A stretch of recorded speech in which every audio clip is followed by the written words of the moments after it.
Part 2 के शुरू होते ही फर्स्ट के सीन को दिखाते हुए जहाँ पर हमें किंग ऑडिन के फादर दिखाए जाते हैं। वो उनका दौर चल रहा था और उस वक्त उनका दुश्मन था मेलिकत। उसके पास भी एक वेपन हुआ करता था जो उसकी ताकत था। मेलिकत चाहता था कि वो पूरे 9 किंगडम्स पर अटैक करके उन पर कब्जा कर ले, लेकिन किंग ऑडिन के फादर ऐसा होने नहीं दे सकते थे। तो वो मेलिकत और उसके साथियों को हरा के वहाँ से दूर भेज देते हैं और वो मेलिकत से उसका वेपन लेके जमीन की गहराइयों में दफना देते हैं। अब जब मेलिकत को रियलाइज होता है कि उसे उसका वेपन ले लिया गया है और उसके मुकाबले में कोई आम इंसान नहीं खड़ा बल्कि द ग्रेट किंग है, तो अपने खास साथी को बुलाता है और कहता है कि अभी हमारे लिए गहरी नींद लेना बेहतर है और जब हालात बेहतर हो जाएंगे तो हम खुद ही लौट आएंगे और अपना वेपन भी वापस हासिल कर लेंगे। मेलिकत और उसका अजीब और गरीब साथी गहरी नींद में सो जाते हैं। कहानी आती है प्रेजेंट की तरफ। मेलिकत अभी तक सोया होता है। पर ये तो एक अलग कहानी है, लेकिन अगर हम बात करें इस गार्ड की, तो वहाँ पर सबको पता चल चुका होता है कि लोकी ने अपने फादर को धोखा देने की कोशिश की थी कि नजरों में अच्छा बनने के लिए।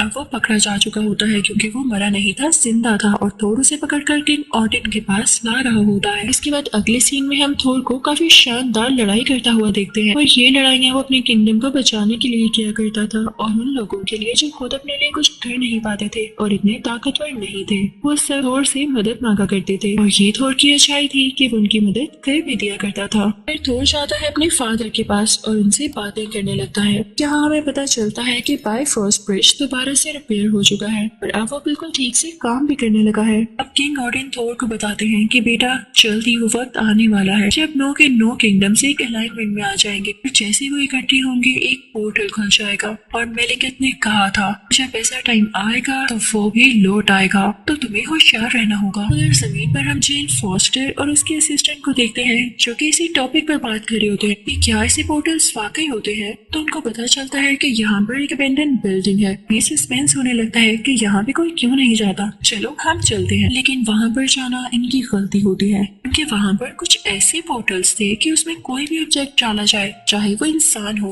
वो गायब हो जाता था, दुनिया के किसी दूसरे कोने में गिर जाता था। और जब जेन ऐसे पोर्टल को देख रही होती है तो वो भी पोर्टल के अंदर गिर जाती है और पता है वो कहाँ पहुँचती है, जमीन की उसी गहराई में जहाँ पर किंग ऑडिन के फादर ने मेलिकत का वेपन छुपा रखा था। जैसे ही वो उस जगह पर हिट करती है, उस वेपन की सारी ताकतें जेन फॉस्टर के अंदर आ जाती हैं और इस बात का पता उसी सिक्योरिटी गार्ड को भी चल जाता है जो कि बायफॉस्ट ब्रिज की हिफाजत किया करता था। वो थोर को जाकर बताता है कि आपने मुझे कहा था कि मैं जेन फॉस्टर पर नजर रखूं, लेकिन वो मुझे दुनिया में कहीं भी नजर नहीं आ रही है, कहीं उसे कुछ हो तो नहीं गया। तो थोर उससे कहता है मुझे फौरन से जमीन यानी मिडगार्ड पर भेजो, मैं जाकर देखता हूँ। अब थोर आ चुका था मिडगार्ड पर, लेकिन जेन तब तक वहाँ पर पहुंच चुकी होती है, यानी जमीन पर वापिस आ चुकी होती है। जब थोर को देखती है तो उसे स्लैप करती है, तुम इस होली में यहाँ पर आ गई हो, कोई तुम्हें देख लेगा तो क्या कहेगा। लेकिन काम उल्टा ही पड़ जाता है। पुलिस वहाँ पर आती है और जेन को ही पकड़ के कहती है लेडी आपने इसे स्लैप क्यों किया है। लेकिन पुलिस का जेन को हाथ लगाना पड़ता है महंगा, क्योंकि जेन में से काफी इलेक्ट्रिकल वेव्स निकलती हैं, जिससे पुलिस ऑफिसर दूर जाकर गिरता है। ये देख के थोर को पता चल चुका था कि उसकी दोस्त के अंदर ये एबिलिटीज आ चुकी है, मेलिकत के उसी वेपन की पावर्स। तो वो उसे अपने साथ एस्कॉर्ट ले आता है। किंग ऑडिन भी जब उसे देखते हैं तो उन्हें पता चल जाता है कि जेन के अंदर ये पावर्स हैं जो कि अच्छी नहीं है। वो बताते हैं कि मेलिकत अब जरूर लौटेगा, उसका वेपन अब जेन के साथ कनेक्टेड हो चुका है, तो जेन की जान को भी खतरा है, इसका ख्याल रखना। और ऐसा ही होता है।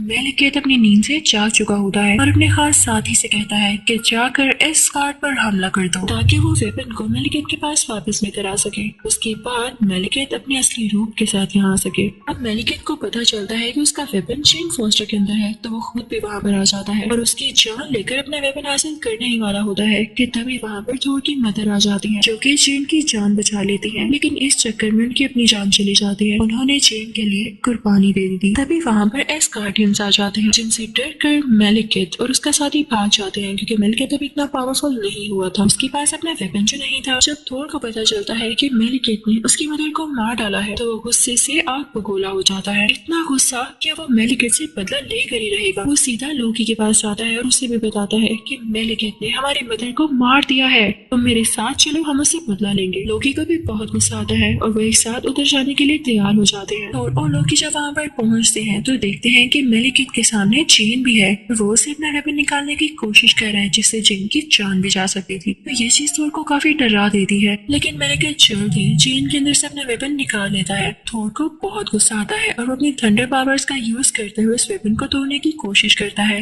लेकिन ऐसा नहीं कर पाता। मेलिकिट के पास अब उसका वेपन आ चुका था और वो और भी ज्यादा स्ट्रॉन्ग हो चुका था। मेलिकिट अपनी स्पेसशिप लेके वहाँ से चला जाता है और कहता है कि मैं उस दिन यहाँ पर जरूर आऊंगा जब सब किंगडम्स एक साथ इकट्ठे हो जाएंगे। तभी हम देखते हैं कि मेलिकिट का वही खास साथी लोकी को काफी जख्मी कर देता है। यहाँ पर उसने थोर के लिए कुर्बानी दी होती है, सेक्रीफाइस किया होता है कि मेलिकिट का ये साथी उसे मार डाले और थोर यहाँ से चला जाए। अब जेन थोर को अपने साथ ले जाती है उसी पोर्टल के पास जिससे वो वापस दुनिया में जा सकते थे। वहाँ पर वो प्रोफेसर अपनी असिस्टेंट से मिलती है। वहाँ पर प्रोफेसर बताते हैं कि अगर हम बिल्कुल सेंटर में चले जाएं, मेलिकिट को पूरे 9 किंगडम्स पर कब्जा करने से रोक सकते हैं। अब ये सब लोग निकल पड़ते हैं उसी जगह पर जहाँ पर मेलिकिट आने वाला था। उसके पास काफी अच्छे और एडवांस वेपन्स भी होते हैं कि मेलिकिट का मुकाबला करने में कोई कसर बाकी न रहे। जल्दी वहाँ पर मेलिकिट भी आ जाता है और तभी वहाँ एक और पोर्टल खुल जाता है जिसमें से होते हुए थोर और मेलिकिट कहीं और आ जाते हैं। लेकिन थोर को तभी आइडिया आता है, वो मेलिकिट का अपना स्पेसशिप मंगवाता है और मेलिकिट पर दे पाता है जिससे उसकी डेथ हो जाती है। मेलिकिट अब नहीं रहा था,